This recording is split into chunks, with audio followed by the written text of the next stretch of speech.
This week marks the first time ever that an ex-head of state is being tried for genocide in his own country's national court.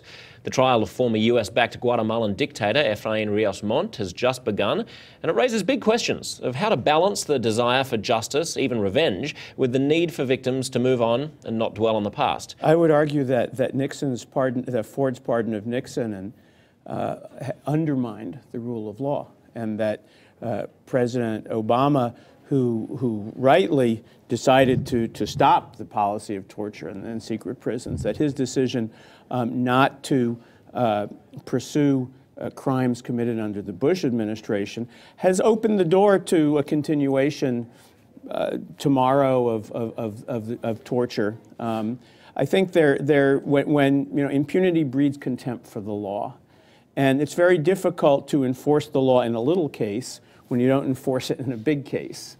And obviously survivors, a country needs to move on, and there are many ways to do that, and prosecution is only one of them. Under the Bush administration, the United States tortured. President Bush admitted that he authorized the waterboarding of prisoners.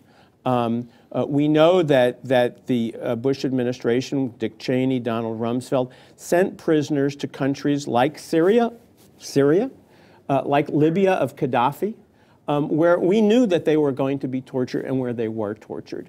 It's very difficult to establish the kind of world you're talking about when you say, okay, you African dictators, you can be prosecuted, but President of the United States, obviously I don't want to compare Guantanamo and Darfur, but it's very difficult to establish the rule of law when the most powerful people and the most powerful countries seem to be above accountability. Is there any way of making that happen, though? Surely the biggest game in town is always going to be the one that excuses itself from its own rules. Well, I think it's up to President Obama, it's up to the American body politic to say, you know, when we commit crimes, we also have to investigate those crimes. It's not enough to say we're going to turn the page.